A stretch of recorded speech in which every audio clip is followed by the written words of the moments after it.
In this video, we're going to discuss the Financial Accounting Foundation, which is also known as the FAF.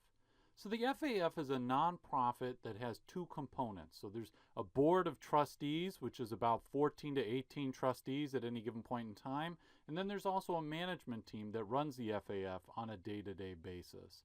And in terms of what they do, what their role is, the most important thing they're probably known for is that they're the group that selects the board members of the FASB. If you remember, that's the Financial Accounting Standards Board, and they're in charge of making GAAP in the U.S.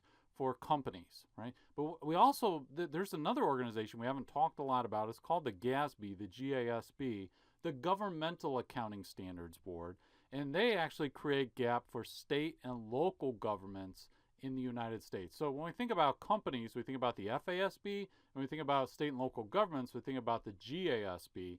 And the Financial Accounting Foundation, the FAF, they select the board members of each of those groups. So that's a pretty important role.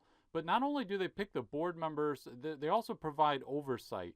And they provide oversight for a number of agencies, some of which you might never have heard of. And so we've got the FASB, we've got the GASB, but there's also, for each group, there's a corresponding advisory council. So for example, for the FASB, they have a Financial Accounting Standards Advisory Council, the FASAC. I know we're going heavy with the acronyms here, but the FASAC, they basically provide advice to the FASB. And similarly, the GASB, they have an advisory council as well, the GASAC, and they provide advice to the GASB. Right. So, but then there's also a fifth company that the FAF oversees. It's called the Private Company Council. And basically what they do is they basically make suggestions to the FASB about exceptions or modifications to the accounting standards that are created by the FASB for private companies, companies that aren't listed or aren't publicly traded on a U.S. stock exchange. So the FAF, they have a pretty broad role here because they're providing oversight for all of these different agencies. So it's a pretty important role. And one thing that's worth noting is that the FAF and also the FASB, the GASB, all these organizations, they're private agencies. That means that they're not government agencies, right? So something like the SEC, the Securities Exchange Commission in the U.S., that's a government agency. However, all these other groups that we're talking about, like the FAF, the FASB, these are private agencies. That means they're not part of the U.S. government. So then you might be wondering, well, how do they even get money? Where does their funding come from? And basically, they have three streams of income.